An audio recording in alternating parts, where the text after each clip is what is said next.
Right, this is Vibes in 5, Ghana's first social media celeb talk show. The name Arnold, Elavanyo, you can always call me. Bro, you see me? Big shouts going out to ESK Collections. Yo, guys, listen, I'm about to give you the craziest, the most mind-blowing interview you can ever find on the face of the earth. My guest is Boneless GH. She is also known as Agnes. She moves like a snake. She hasn't got bones in her system. Well, that's how I say it. Agnes doesn't have a single bone in her system. She moves like a snake, and she's about to give us the craziest, most mind-blowing interview you can ever find on Vibes in 5. Agnes, you're welcome. Thank you. Yeah, I've said it. I don't know how you can convince me, but the truth is, you don't have a single bone in your body. All I see is flesh. Listen, for how long have you been dancing? Professionally for 5 years. Professionally for 5 years. Has dancing always been a passion? I would say no, because I wasn't allowed to dance, so I didn't know if I loved it or not. Or not. Yes. What were you allowed to do? I was more into books, debates, spelling bee, like Right. everything. Intellectual. Intellectual. In the academia field, that's all. I see. So what made you think you could dance and dance properly? After SHS, I started teaching in a government school. Right. And they had to do graduation and this kind of stuff. And I was the youngest teacher so far. So I was asked to teach the kids. Kids. That's where I realized, oh, I had some potential You had something there. that you could dance. Yeah. The kind of moves you do, or the kind of moves you make, it's so crazy, it's so mind-blowing, because you can actually put your two legs, hook your neck, you can actually lift your leg, you do all sort of crazy moves. Did you start this whilst you were young? Because what I know is, when you start very young, you become flexible, you can raise your leg and all that. Did you start very young? No, please. How old were you when you started?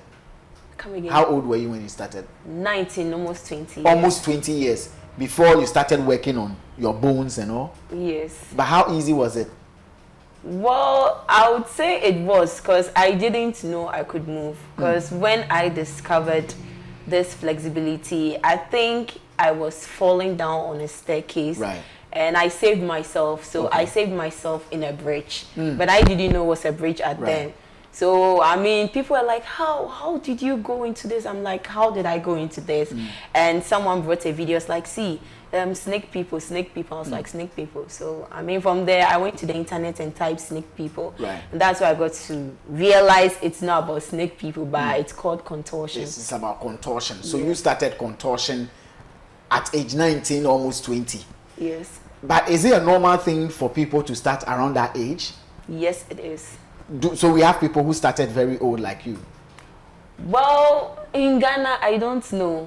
But outside, yes, I think it's possible. It's possible. Have. But usually, what is the age people do start with? Being a teacher of dance and also a dancer yourself, what age do people really start, doing contortion? Childhood. 2 years. I 2 mean, years. that has always been the rule. Yeah. Even in the Western world, they always allow them to start very young. Yeah. But you broke that rule and you started around 1920, and you still could move your body crazily. Yes. Is there a move you can't do? Oh, yes. There are lots, because I believe I'm still learning. Right. Even the world's most flexible person still learns. I mean, there is no limit to learning. So there are some poses I might find difficult in, but once I see them, I work on them. You work on them.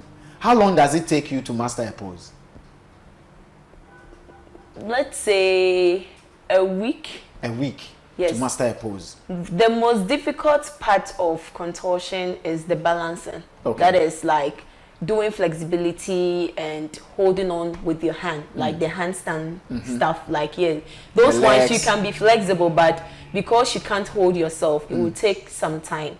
And practice will make it like the duration shorter. But in the case, I don't have anyone who trains me, so You train yourself. Yes. Nobody trained you to do all this? No. You learned all from the internet? No, I don't learn from the internet. So where do you learn from?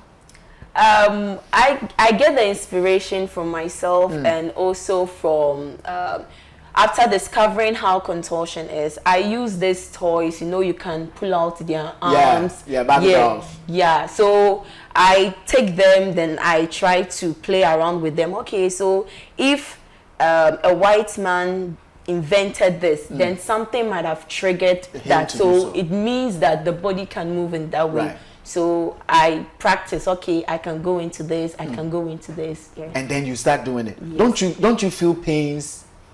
No, I don't. Why don't you feel pains? I don't, because whenever you're about to do contortion, you need to stretch. Right. And once your muscle is always active, you don't feel pain, because the muscle is more like a rubber band. Oh, okay. So you just twist it, and then don't you hear crack, crack, crack, crack in your system? No. It is when you do bone crushing. Bone crushing has to do with the joint. Okay. But contortion has to do with the muscle. With the muscle. So you don't do bone crushing? I do a little. You do a little bit. I'm bit still learning. Bone crushing? Yes. So you just crush your bones, or how do you do it?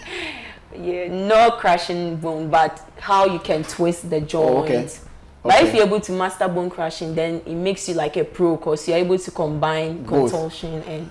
Don't people see you and think, oh, this lady is so rigid, look, I mean, she's a dancer, they see you do all the masculine moves and all, and they think you're so rigid. Are you rigid? Boneless GH, are you rigid? No, I'm not. Rigid? Are you rigid? No, I'm not. You're not rigid. Are you soft? Are you soft? I'm soft. Very, very soft. Very, very soft. Soft like what? Fresh bread. Yes. Fresh More than bread. that. More than that. So soft and sweet. Yeah, like a soft pillow. Whoa! I need to put that to test, my people. For real. So, do you have special shoes, special costume for your moves? Yes, contortionists put on leotard. Okay. Sometimes you can put on normal bikinis, because you need to wear stuff that can make your body move freely. Yeah, for sure, you're not supposed to put on shoes though, but in terms of photo shoots and stuff like that one, the concept, you can do something. Yes. So as you're dressed, you can actually bust some moves for us, right? Yes. Definitely. So when you are doing your contortionist moves, you know, as a lady, sometimes you're shy to expose your belly, you're shy to expose your bum. I've seen you do stuff that you open your leg wide. And I'm actually looking to see if I'll see, you know, but how do you keep, or how do you conceal your something? And how do you feel comfortable showing your belly sometimes? Okay, well, I haven't seen your boobs yet, but it's always, you know, the other pose I've seen, not like the flesh. Not the flesh. It stands out to your tube and all that. How do you feel about that, man? To me, I believe the body is an artwork on its own. Right. And since I believe in art, I don't think I need to shy my body. I need to explore and exhibit what I want to portray in art, through my body. So I don't think it's not a problem. Yeah. You show when you have to show. Yeah, I need to be free. Oh, I see. So are there some moves you do that you have to be naked for? Oh, I used to do nude shoots, but I stopped. Oh, nude, like nude. Yes. Your nipples and boobs on your JJ. Nothing raw. And I sometimes do body painting too. Oh, really? Yes. So why did you stop the nudes, man? That's what I stopped because I wanted to find myself in the academia. Right. So to teach, and it was recommended that if I have to, especially being in Ghana, outside is normal. Like people can still be in the school and do other things. Yeah. But it's true. You can't be a teacher and have your boobs out there. Because even just with a normal leotard, you can see ballerinas and gymnasts or contortionists put on leotards like the short ones, and it's normal. But yeah, I take pictures and I post them, and like I wouldn't even say people, but my department or sometimes my lecturers will talk ill about it, that I'm exposing myself, but it's something pretty, man. It's something normal out there. It's a costume, but it makes sense. We are in Ghana, so I won't even ask about costume malfunction, because you've even gone raw. You didn't wear anything, so there's nothing like costume malfunction. Oh, yeah. I see. But whenever you do nudes, are there rules? You need to ensure you are clean shaven and all that. Are those parts of some of the rules? Yes, shaving you have to. You have to shave, so it will be sakura. Yes, so that when you are editing, it will be easy. It will be easy. Oh, so when you are doing it, it's just you and the cameraman, yes, the photographer, just the two of you. Yes. And a third party. if it's someone who is controlling the lights or having the laptop, I mean, showing the concept or the poses I need to do. That's how it is. Sorry. Oh, I mean, it happens. It happens. It's calabash. Yeah, it's calabash. Don't worry. She's about to bust some moves for us, man. So Boneless GH is the Instagram name, yeah? Ghana Boneless. Ghana Boneless. So you are the most boneless person in Ghana. Bottom line. Yeah. Ghana's most boneless. Yeah, I'm believing in that. You are believing in that. Both male and female. You are Ghana's most boneless. Oh, for males, I know we have people who can do boneless stuff. Right. Yes. But the females, you haven't seen any yet. So the female, I believe that I am topping. You are topping yes. with your boneless moves. So shall we pause some boneless moves? So you've seen it. Crazy moves. Like any challenger, if you know anyone who can bust those moves, bring them. Vibes in 5, we open any day, anytime, man. Ghana boneless, man. GH boneless. Ghana's most boneless. Ghana's snake. Ghana's... Yo, folks, I've enjoyed you. Do you have any number you usually put out if people want to connect with you, either to teach them how to dance or to display for them? Any contact details you can put out? Okay, so you can DM me on Instagram at Ghana Boneless, or you can call 0549 271614, or you can send me an email on agnesbentofficial@gmail.com. agnesbentofficial@gmail.com. The number again, 0549 27 16 Get in touch with Ghana Boneless. And let's bust all the moves for you. But me, I'm still enjoying, man. Way out.